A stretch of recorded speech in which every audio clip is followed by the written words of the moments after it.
bebe maldito, imprestável, e agora está chorando como uma menininha de 9 anos. Muita gente sai desse filme com vontade de ir além do próprio limite, como se a solução pra todos os problemas da vida fosse só aguentar mais porrada. E é aí que o filme ganha essa luta. Ele tá mostrando um cara sendo moído o tempo inteiro, e mesmo assim, quase ninguém sai com essa percepção. Você sai energizado, querendo vencer, totalmente motivado. Mas o problema é outro. O estrago maior tá ali o tempo todo. E o mais louco é que o filme não esconde o que tá acontecendo. O que ele faz é te segurar, prender sua atenção onde tem adrenalina, velocidade. E onde a conta deveria apertar, ele simplesmente passa correndo. E pra mostrar isso direito, eu não vou começar falando pelo Andrew nem pelo Fletcher. Eu vou começar por um nome que o filme trata quase como um rodapé. Sean Casey, o ex-aluno do Fletcher. Um dos mais talentosos que ele já teve. E se essa informação não te travou de verdade na primeira vez que você assistiu o filme, então alguma coisa já tinha sido feita com você. Porque a pergunta central de Whiplash não é se o Fletcher é um monstro. Isso aí qualquer um vê logo de cara. A pergunta real é outra. A história de Sean Casey deveria parar esse filme, mas ele não deixa. O Fletcher fala de Sam com muito respeito, elogiando. E olha que ele não era um cara de elogio fácil. Sam não era um aluno qualquer, não era um medíocre tentando acompanhar os outros. Ele era alguém que em qualquer outra história seria usado como prova de que o método funciona. Só que nesse caso, a prova já chega morta. Primeiro, Fletcher conta a história do jeito dele. A voz baixa, o rosto mais humano, um luto que quase convence. Por alguns segundos, o filme também abre espaço para a ideia de que ele também sente, de que ele também perdeu, de que talvez existe alguma parte dele que não seja somente crueldade. Mas depois, Andrew descobre a verdade, que não foi um acidente, que na real ele tirou a própria vida. E o mais estranho é como o filme trata essa informação. Ele simplesmente não para, não deixa você raciocinar direito aquela situação. A informação chega e quase no mesmo instante, a narrativa já tá andando de novo. Agora se liga, você que tá assistindo recebe a notícia que um aluno talentoso que passou pelo mesmo método, pela mesma lógica, tirou a própria vida. E mesmo assim, você continua assistindo. E o pior, torcendo pro Andrew conseguir satisfazer o Fletcher. Mas isso não acontece porque você é insensível ou algo do tipo. É porque o filme já começou a ajustar o seu ritmo por dentro. Ele já te ensinou que lentidão faz perder o ritmo, que se você parar de assistir, a história escapa. Então você acompanha, toda aquela situação passa e vai embora. E é aí que entra a pergunta que nunca é dita. O que diferencia o Sean Casey do Andrew? Talento dá pra ver que não é. O Flash reconheceu o talento nos dois. Dedicação também não dá pra afirmar que faltou. Então sobra o quê? E a resposta que o filme te dá é a mais suja possível. Andrew aguentou o método.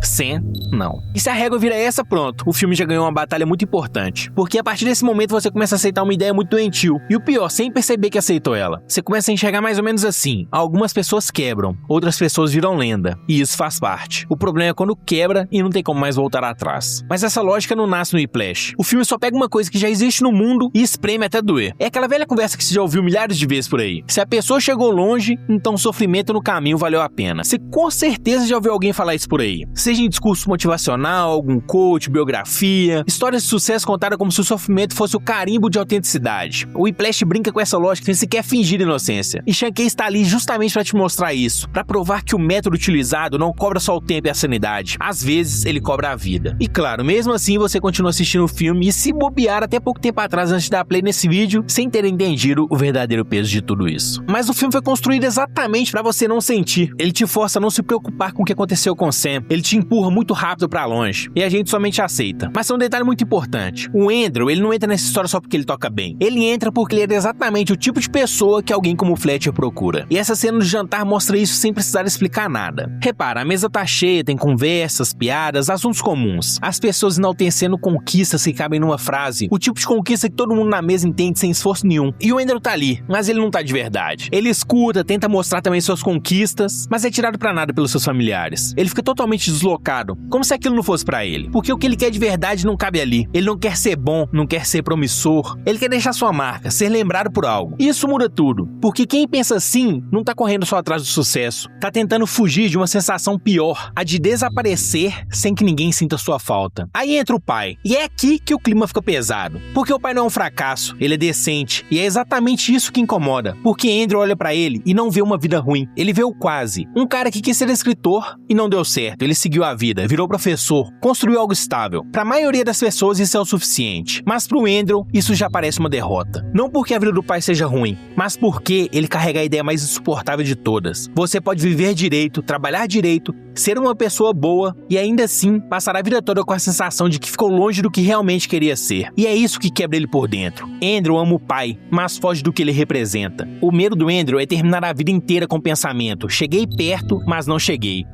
Então vem o Fletcher. Ele aparece exatamente com a resposta que o Andrew precisava. E é isso que deixa a relação dos dois tão perigosa. Porque a gente que olha de fora vê abuso desde o começo, mas o Andrew não vê. ele vê confirmação, ele o vê como alguém que valida o seu esforço. O cara mais temido do conservatório entra na sala, escuta ele tocar e presta atenção. Isso pro Andrew já vale mais que muita coisa. Era tudo que ele precisava, que alguém com autoridade olhasse pra ele e dissesse sem dizer diretamente, eu vi alguma coisa aqui. E o filme mostra isso com muito cuidado. O Fletcher não faz uma grande avaliação técnica. Ele não parece que tá ali buscando o melhor músico. Ele na verdade tá tentando identificar outra coisa, uma fome, a necessidade de reconhecimento, a vulnerabilidade de alguém que vai confundir atenção com valor pessoal. E principalmente, alguém que não vai embora quando começar a doer.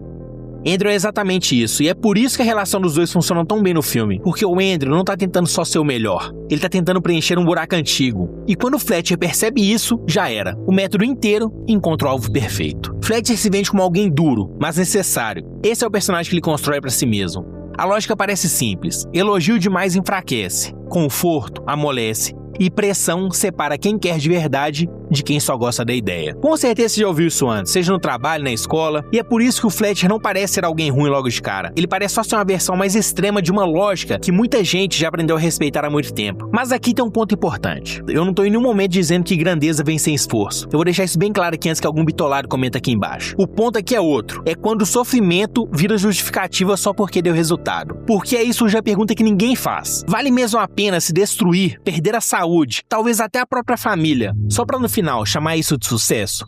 Trabalho duro, disciplina, cobrança, tudo isso existe. Mas o que o Fletcher faz não é cobrança, é destruição com cara de método. Ele não quer só um músico melhor. Ele quer desmontar o Andrew por dentro, fazer ele parar de confiar em si mesmo e começar a depender somente do olhar dele. É por isso que ele não corrige só a música. Ele ataca a pessoa, bate direto nos pontos fracos, na vergonha, na insegurança, naquilo que faz a pessoa duvidar de si mesmo, independente da situação. Fletcher sabe que a correção melhora o desempenho e a humilhação muda o comportamento. E é isso que ele quer. Mas a parte mais forte do método não tá nos gritos nem na humilhação. Tá no intervalo em que isso acontece. Fletcher não é cruel o tempo inteiro. Se fosse, talvez seria até mais fácil largar a Turir e ir embora. O que prende o Andrew ali é que no meio da violência, Fletcher dá umas migalhas. Um olhar diferente, uma frase menos dura, um gesto que parece reconhecimento. E é exatamente nessas migalhas que Andrew acha que talvez esteja finalmente chegando onde queria. É pouco, mas isso prende ele ali. Porque essa aprovação vem sem padrão. Andrew nunca sabe quando vai acontecer de novo. E é exatamente isso que vicia. Ele não vive tentando escapar da humilhação, vive tentando merecer o próximo reconhecimento. A partir daí, Fletcher nem precisa forçar tanto. Andrew faz o resto sozinho. Ele se cobra, se vigia, quase se destrói para merecer mais um segundo de aprovação. E quando isso acontece, já era. A parte mais suja vem depois. O erro deixa de ser técnico e vira moral. Andrew não ouve mais, você precisa melhorar. O que ele realmente escuta é, você não é suficiente. E isso acaba com qualquer saída saudável, porque melhorar tem caminho, mas não ser suficiente não tem. Tem apenas mais esforço, culpa, mais dor, e Andrew aceita isso. No começo ele ainda reage, percebe que tá errado, mas isso vai sumindo, a raiva muda de lugar, ela sai do Fletcher e entra nele mesmo. Andrew para de pensar que isso é abuso e começa a pensar que não aguentou o suficiente. É aí que o método entra embaixo da pele, e a prova disso aparece antes mesmo de qualquer limite físico ser cruzado. Andrew senta com a Nicole no café e termina o relacionamento. E o mais pesado dessa cena é que ela não é emocional, ela é lógica. Relacionamento consome o tempo, e a falta de tempo atrapalha os treinos. E pra ele, só tem uma coisa que importa. Então, a Nicole precisa sair, simples assim. E isso é muito pesado, porque mostra que o Fletcher não precisa estar mais presente. A lógica dele já foi enraizada. Qualquer coisa que não alimente o desempenho começa a parecer peso morto. E aí, o filme volta pro ensaio. A câmera não filma como aprendizado, filma como confronto. Suor, cortes rápidos, impacto. Seu corpo entra nessa cena antes mesmo do seu julgamento. E a trilha ajuda a terminar o serviço. Aí vem a cena das mãos. Andrew tá lesionado, todo arrebentado. Mesmo assim, ele senta e toca. Na prática, o que você tá vendo ali? Um garoto, num estado em que parar, já virou dentro da própria cabeça a prova final de fracasso. Ele continua porque, psicologicamente, parar já não parece opção. Ele não tá agindo mais com clareza. Só que o filme não te entrega essa leitura. Mais uma vez, ele faz você ver o acidente como algo banal e Andrew tocando lesionado como algo grandioso. Indiretamente, ele te força primeiro a sentir a intensidade e o acidente acaba passando batido. Sem música, sem corte, sobra só isso. Um garoto ferido tentando provar valor para um homem que já tinha esmagado ele o filme inteiro. Se ele morresse ali, ninguém chamaria aquilo de disciplina, chamaria de abuso, mas como ele não morre, muita gente chama de determinação. E o truque é esse, quando o resultado vem, ninguém chama de violência. E o filme faz isso com você o tempo todo. Quando o Andrew denuncia o Fletcher, parece que acabou. O conservatório afasta ele, parece que finalmente houve justiça. Mas não é, porque meses depois, o Fletcher reaparece. E só esse fato já deveria acender um alerta. Porque quando ele chama o Andrew de volta, o Andrew aceita. E isso sozinho já diz muita coisa. Ele sabe quem é o Fletcher, sabe o que ele faz e o que ele é capaz de fazer, e mesmo assim ele vai. Mas por quê? Porque nesse ponto, quase todo o resto já perdeu valor. O mundo fora do palco tá vazio, o pai já não é o suficiente, a Nicole já ficou pra trás, a única régua que ainda importa é a do Fletcher. E aí vem o palco, a armadilha perfeita. Andrew entra sem saber de nada. Ele tenta, falha diante de toda a plateia, escuta a pior coisa que poderia ouvir do Fletcher e sai. Aí vem a cena mais importante do filme inteiro. O pai tá lá pra acolher ele. Sem cobrança, sem exigência, sem método, só a presença. E o que o Andrew faz? Ele o afasta. Essa cena diz mais sobre a destruição dele do que qualquer solo do filme, porque ali não tem julgamento, não tem pressão, e mesmo assim ele não consegue ficar. Ele rejeita a única coisa que não exige nada dele. Ele escolhe voltar pro palco, mas dessa vez você sente algo diferente. Ele toma o controle do show, a música cresce. O filme empurra essa cena com tudo que tem. Música alta, corte, energia. Tudo ali é feito pra você não sentir nada, não pensar. Mas se você olhar com calma, a conta tá toda ali. A Nicole não tá lá, o pai que tava ali pra o acolher ficou de longe observando. E o único olhar que importa é o do Fletcher. O cara que destruiu ele, que armou a humilhação. O homem que agora olha pra ele como quem vê a prova final de que o método funcionou. Isso não é libertação, é confirmação. Andrew não venceu o Fletcher, ele provou que o Fletcher estava certo, e o filme entrega isso como se fosse uma vitória.